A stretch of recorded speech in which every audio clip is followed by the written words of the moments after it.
Hello, you wonderful people, and welcome to another episode of Not Too Comic Book. This being a show where we talk about TV shows that are adaptations of comic books. For today's episode, I'm going to talk about the latest episode of Fear the Walking Dead. A lot of really interesting things went down in this episode, so let's break it down. First and foremost, we are picking up with Dwight and Sherry, who are the Dark Horses. They've gone full-blown vigilante with their own code and everything. Like, you steal from somebody, you give it back. It's like, oh, we ran into your buddies before, and we killed them because they said no.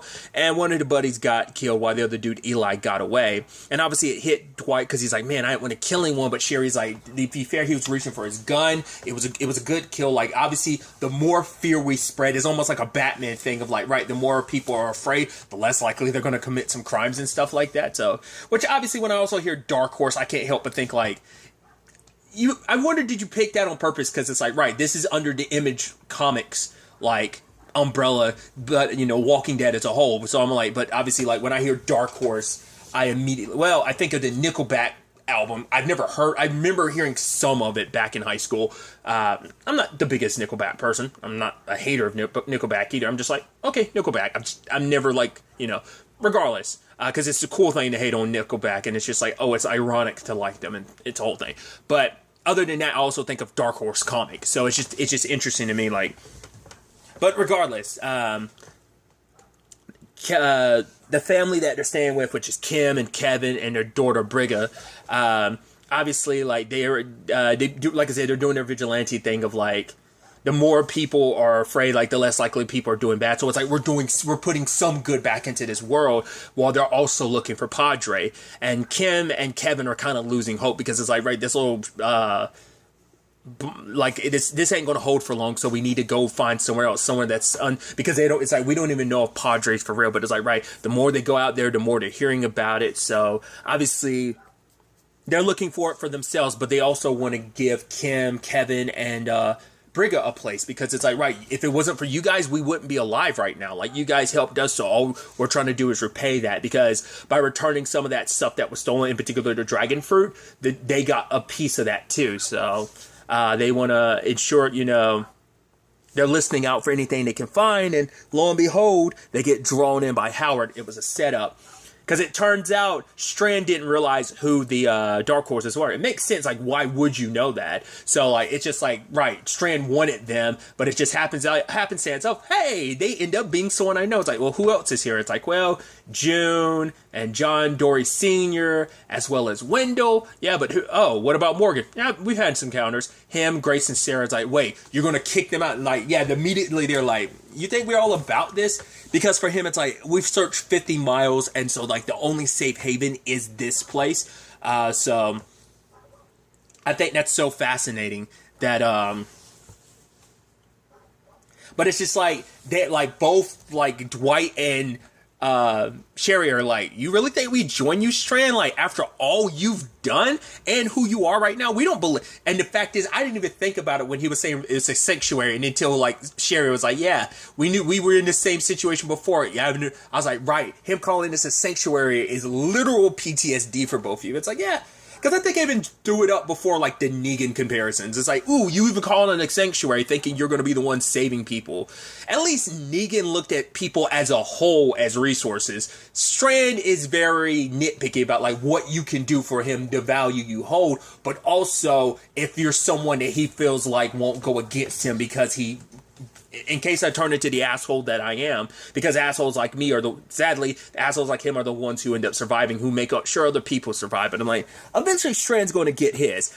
Because this show does a lot of parallels with The Walking Dead. I get the feeling Strand is going to, like, finally get his. Like, whereas, like, oh man, Negan still never got his. He came close because Rick almost killed him, but Rick decided to save him in the last second. So I think Strand's going to get his. He's going to be an opposite of that. Like, yeah, you've been the cockroach of this series. You know, once again, nothing against Coleman Domingo. He nails it. It just like him and the writers, they tune in on just how to make Strand just the most garbage person, selfish, self-centered prick. Once again, nothing against Coleman Domingo. He just does such a fantastic job of like like bringing life to this character. But the fact of the matter is, Strand is such a garbage piece of crap that he's been the cockroach that survived over and over and over and over again. Eventually your luck's gonna run out, but maybe for him it's like, oh, it's not luck, it's cunning. It's the fact that I'm willing to do what others can't do or won't do, and now I'm going to succeed. I'm king, hot shit, blah blah blah blah.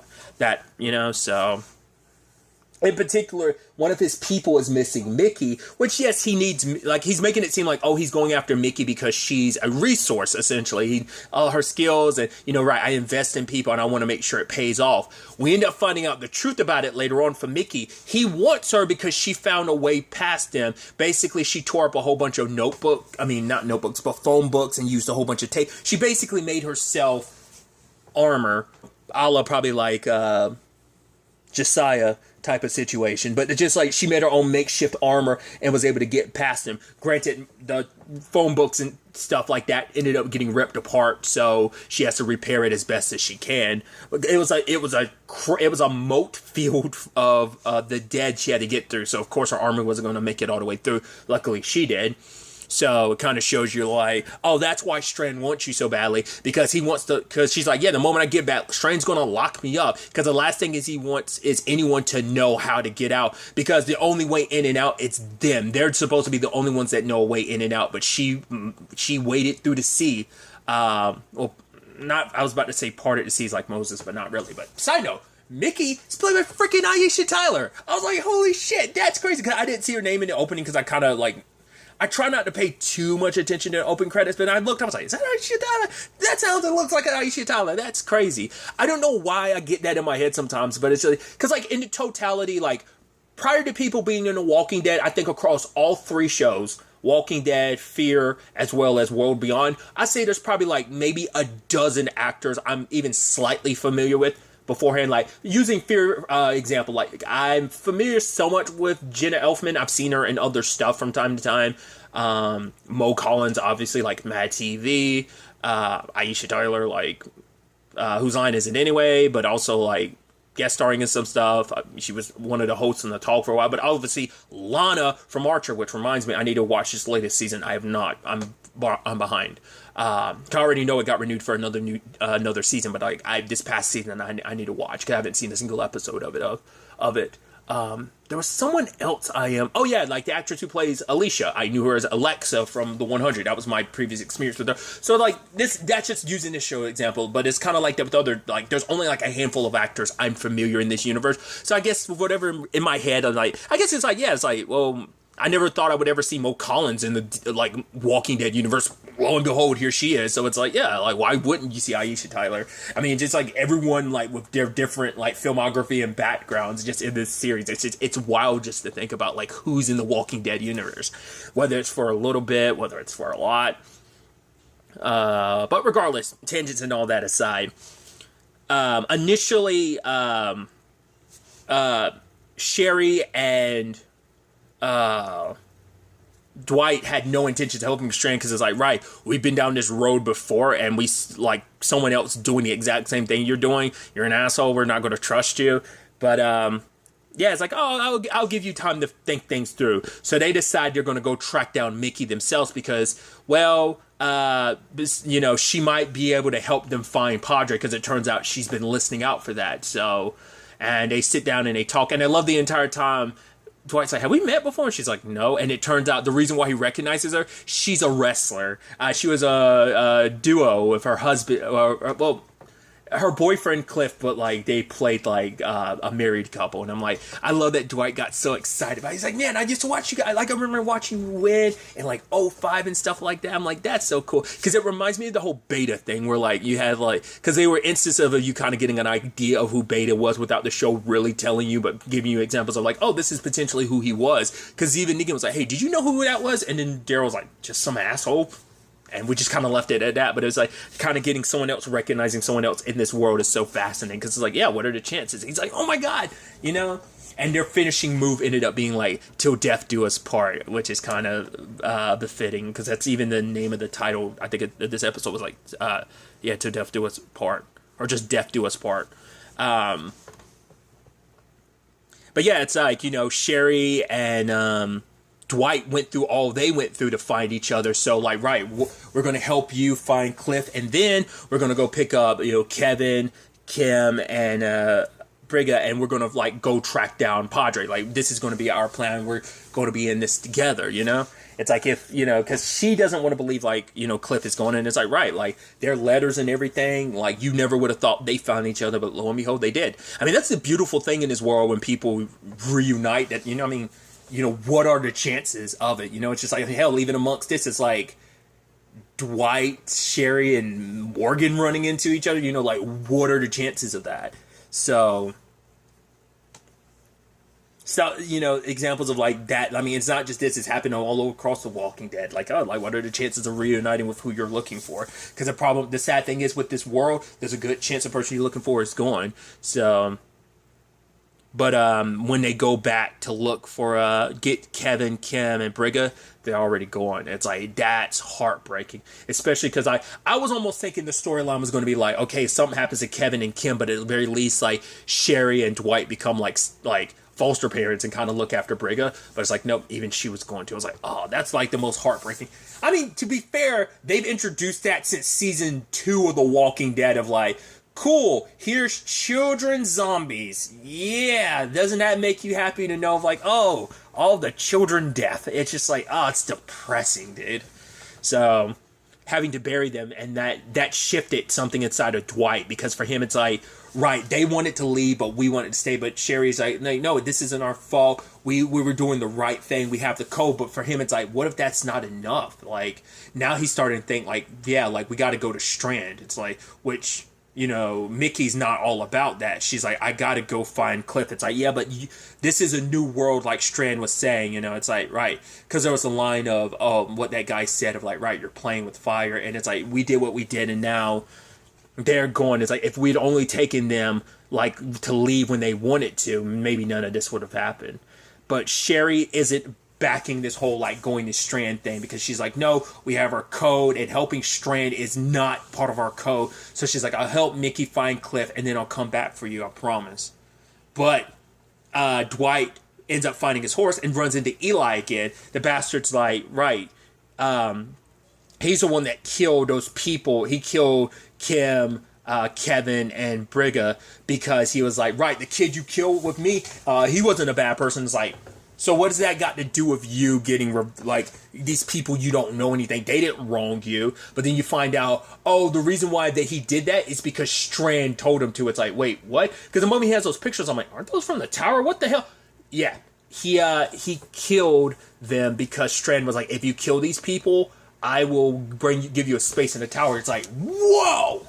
So it's like, he knew that they had people that would stop. Like, this way, they kind of had, because even Dwight's not fully sure what Strand was thinking, but I guess it's like, right, backing them in a corner, making them feel like they had no one to rely on him. But that's the thing of like, rather than people genuinely coming to him being like, right, we want your help, it's like, he's forcing everyone. It's like, right, Wendell probably didn't go along with him because he wanted to. It's just kind of like, right, you're offering your help. Okay, I don't have any other option until I know my sister's safe. But right, he's not like, Sarah doesn't want him to know anything about where she is. Obviously, June and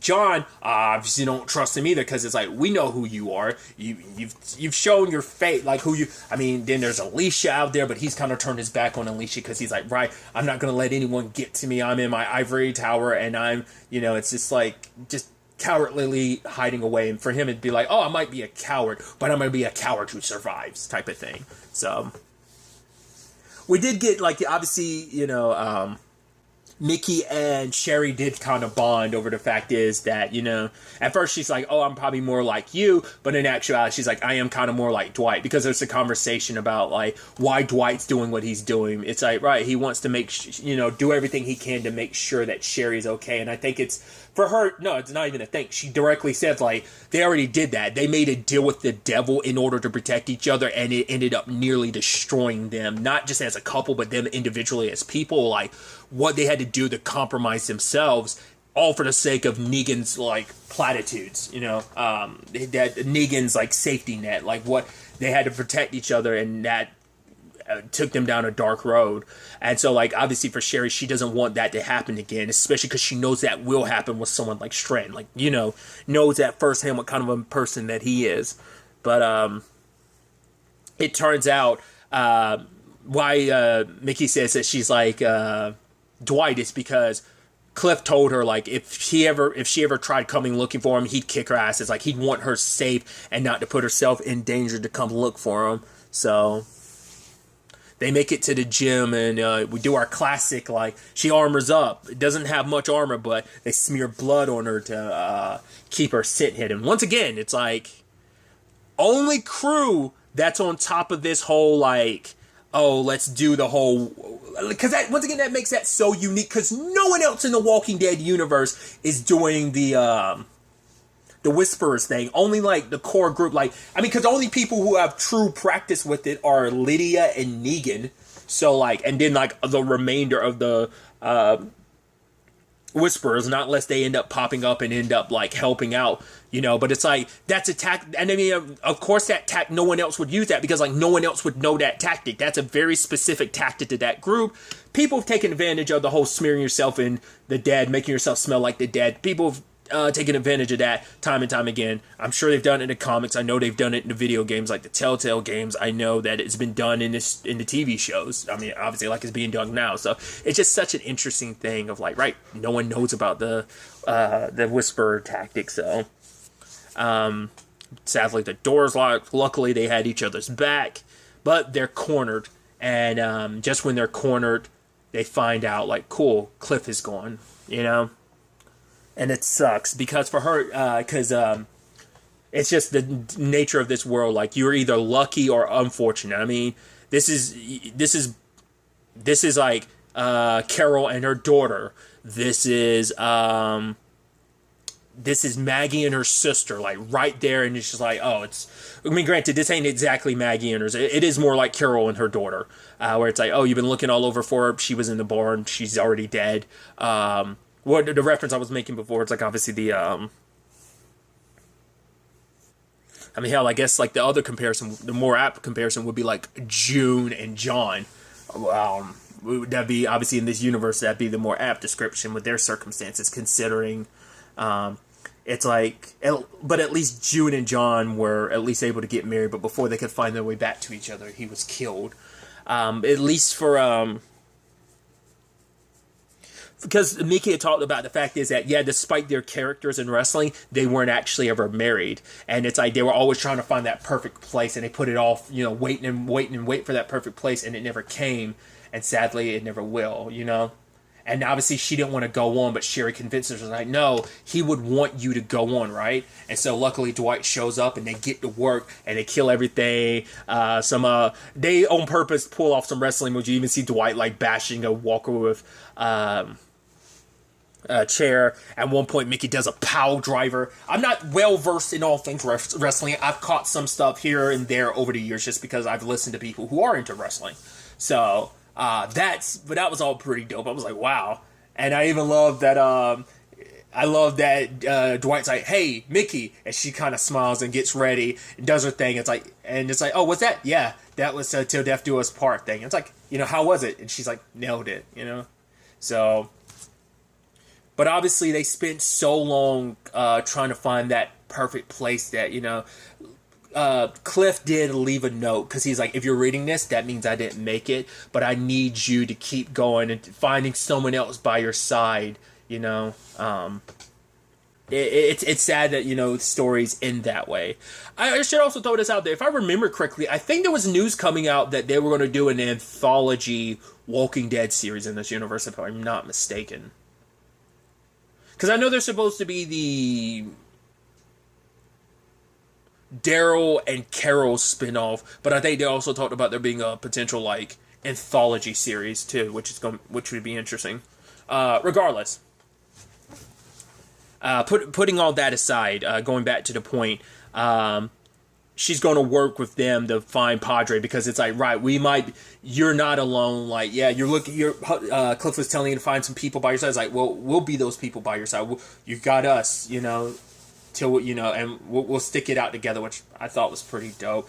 I'm kind of glad that she's not going to go off on her own. And obviously each one of them apologizing, like, sorry I left you behind. Yep, sorry I was a dick. It's like, but she was like, I get it. You wanted to protect me from Strand. You wanted a place for us. She was like, he's like, that's not 100% of what it was. And it's like, why? What was it? And he's like, because of what he saw with what Kevin and Kim had with Brigga. It's like, he kind of wanted that. He's like, I want us to have a family. She's like, you never told me about that. Because he's like, I never thought it would be something that's possible, you know, with everything. But obviously being with Kim and Brigga and Kevin, it really like cemented in his head. But because he also thought like the life that they live, who they are, like it's not possible for us to have that unless we were living in a place with like Strand was all free. So it was more so about the potential future of having a family and protecting it. That's the only reason why he would co-sign with like going to Strand. But obviously, like, you know, Sherry talks about the fact is they can have it both. Do what they do because we do a lot of good that way without relying on someone like Strand and having a family, you know? Because, like, Mickey would learn, like, there's no perfect time for anything. So we don't have to wait around for that perfect moment we have right now. So they ride off. The Dark Horses get a new member now, so that's pretty dope. But then they come across what I believe, once again, I'm always blanking on their names. I think they're the Skinners. So now they want the Dark Horses because like, oh, you're good at finding people. So we want, not finding people, finding things. We need your help. And we also want to recruit you. So that's definitely going to be interesting because once again, we have no idea who these people really are. We know they've got access to they got like a warhead that had spilled out. So they've got that. Not less they're a competing group that wants that. Maybe that's what that's about. We know that this is going to cause John and June to kind of cross paths with the Dark Horses at this point because Strand wants Dory Senior to help investigate that. So, and obviously Sarah, Josiah, and Morgan have like crossed paths with them. So that is definitely interesting. I'm really curious to see where things kind of go from here. Hopefully nothing sad happens because considering everything they've gone through, you hope everything works out with Dwight and Sherry, that they already able to have the family they have. You're hoping it's like, man, I hope it doesn't turn into a Lori situation. Hope it doesn't turn into a Grace situation either. It's like, Jesus, like there's so many ways this can play out. Once again, they're like, well, that was already the parallel of each other, like the Grace, Morgan, Grace, and Athena thing in the vein of the Rick, Lori, and Judith situation. So that parallel's already been there, but hopefully everything works out for them in their attempt to make a family, but also like where this is going to take their story going forward, where this takes everything going forward, we'll ultimately have to wait and see. Strand's also not going to give up on them either, too. You know, it's like, right, he knows Mickey's still out there, and she knows what she knows. He needs to know how she got out, so that no one else does the same thing, because he's, you know, it's like, right, this is my castle. I come up with the rules. I run things, and I don't want anyone jeopardizing what I've built. I mean, if you jeopardize that, you're as good as dead, so we'll have to wait and see what other people cross paths with Strand. I think all of this will probably also keep Dwight, Sherry, and Mickey from running it into Morgan and Grace and Sarah, but you never know. They know they're out there, just, you know, so we'll see where the next episode ends up taking us, who we end up following next episode, because I didn't catch a peek at the preview, but try to avoid those like crazy. But yeah, I'm excited to see where the next episode takes us with all of this. But really, that's all I'm going to talk about. Till the next time we meet, be happy, be safe, live life to the fullest, and enjoy it. Good day, and goodbye.